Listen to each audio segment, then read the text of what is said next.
For the introduction. Good morning, everyone. I'm Jichun from University of Cambridge. Today I will present PIN, which is a very simple idea for improving RDMA load balancing. All right. Let me first give a little bit of background on multipathing. We've already touched on this multiple times before this day. So modern data center, they commonly use path topology or other topology where a source and destination are connected by several different equal cost paths. So this path diversity provides us with very high aggregate bandwidth. So the standard way to utilize those paths are equal cost multipath or ECMP. So ECMP hashes every flow or connection onto the same path and keeps it there. And this is very simple and it preserves the packet ordering, which is very good for RDMA.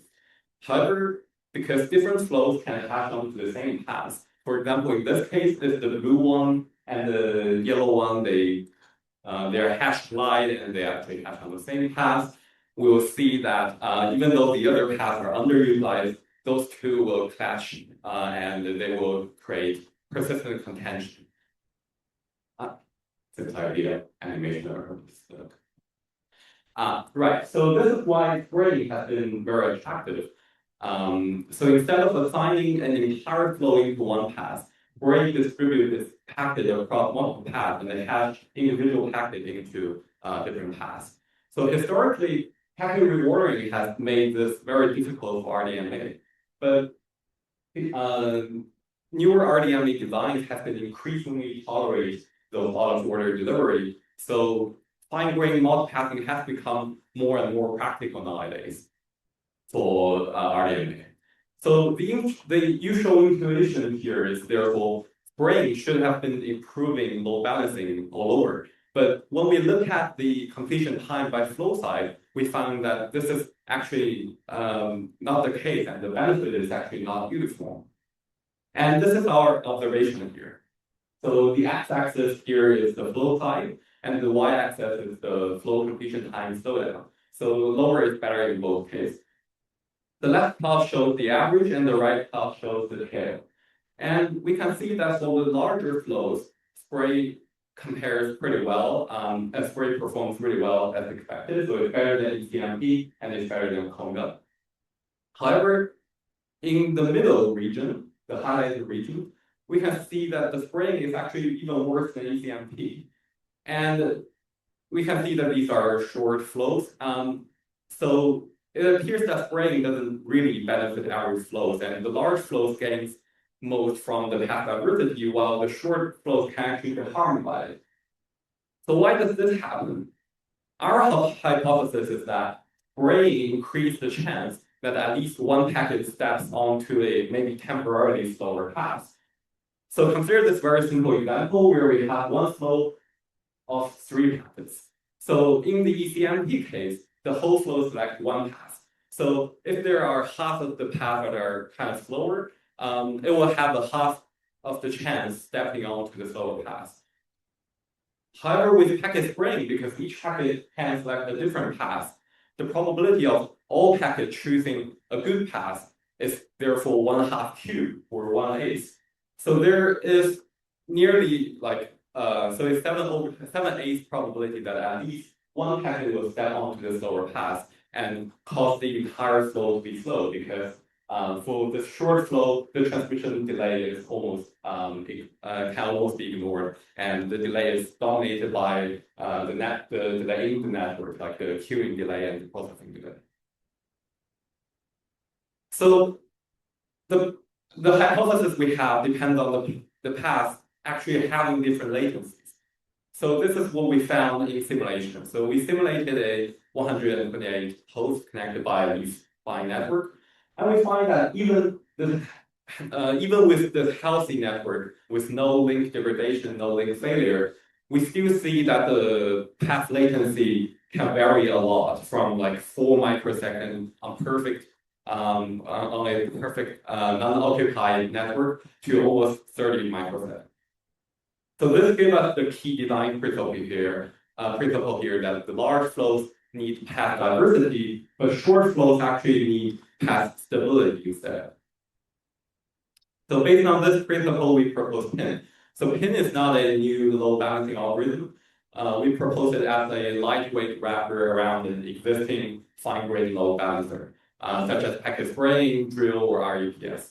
For each RDMA operation, because the RDMA operation size is declared pre-arrival, so we can compare its size S with the threshold T. If the operation is larger than the threshold, we use the baseline algorithm like packet spraying, and if it is shorter, we use ECMP instead. So this very, very simple algorithm will give the shorter flow of stable path conditions while preserving the path diversity for the larger flows. And this mechanism can be implemented using like a flow label or an entropy field if we were implementing it on the host side, or we can use a separate forwarded class in like a P4 solution. So the only new policy parameter here is the threshold. And finally, we evaluate PIN using a packet level simulation in S3. We use a leaf spine topology connected with 100 gig links. We use similar workflow that the other paper, the Alibaba storage and the Meta Hadoop. We modify the simulation to support the packet reordering so that it don't trigger like go back in when it sees a lot of word packet. All right, so let us look at one representative result, which is Meta Hadoop at 80% load. So the top plots are the average slowdowns, while the bottom plots are the tail slowdown. So if we focus on the left column, the solid brown line there, it shows the packet spraying performance, whereas the dotted line at more near the bottom there shows the packet spraying load with our PIN. So it combines packet spraying and ECMP. And we can see that the original packet spraying curve clearly have a slowdown bump, and the PIN here removes most of the bump. And that happens both on both the average and also the tail slowdown. And for the larger flows, the PIN curve rejoins with the spray baseline because those larger flows continue to spray, and that is what is expected. And we can see that the same pattern appears when we combine PIN with drill in the middle and REPS on the right. All right, so and we also did the threshold analysis. So the threshold here creates a pretty straightforward trade-off. If the threshold is too small, PIN only protect like only a part of the vulnerable flow size range. So some of the slowdown bump still remains. But after we increase the threshold, more shorter flows are pinned, so the bump became more fatter. However, if the threshold is too large, like the green one there, we may have removed too much traffic from the fine-grained load balancing, in this case, packet spraying. So this begins to hurt the global load balance, and we can see that the tail and the average slowdown actually goes up. So the goal here is not to pin as many flows as possible, but we choose a moderate threshold that strikes the balance between covering the most of the vulnerable region while leaving the large flows to the spraying baseline. And in this example, we've chosen 256K as a good balance.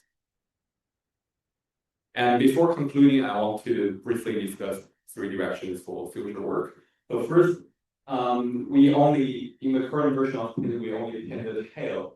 We only pin the shorter flows, whereas a more normal, natural direction might be to pin the tail, the final several packets of every single flow. So that will be a natural way to extend this, but that will be like transitioning the flow, like the same flow between packet spraying and ECMP, for example. So it creates more subtle changes to the stack. Secondly, we want to extend this to AI workload. As we've all known, AI workload, either training or inference, they have different traffic patterns, they're more synchronized, the packet sizes are more similar. So it may be harder to do this, to apply this to AI workload. Finally, we also want to instead of setting a threshold beforehand, we want to kind of derive the threshold in runtime, where we can observe the flow type distribution, and we can observe also the network condition, so that we can choose a threshold based on those conditions. And yeah, thank you. And this concludes my talk, and I'm very happy to take questions. Thank you, Jichun.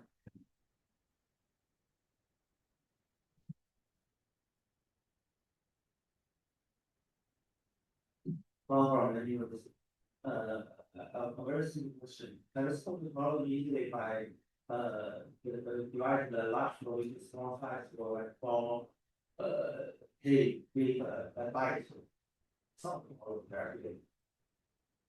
I mean, we can create like the large flow or large data set data block with small size. Yeah, so I think cut larger flows into smaller flows, they solve the ECMP hash condition problem, right? Anyway, like the large flow and block the smaller one, you have to finish large one, then the small one has a chance to pass through. And if you cut the large flow into small pieces, then they have equal opportunity to solve problems. Right. I'm not sure if that's very relevant here, because we're not like prioritizing like so the problem here is not that the large flow blocks the short flow. It's just we have like a temporarily path inequality, and we're trying to find a way that to protect the shorter flows from being affected by those different path conditions. Yeah, I think it's very question. Thank you, Jichun. This concludes the first session on network efficiency, and we'll head now to the coffee break. Thank you, everyone.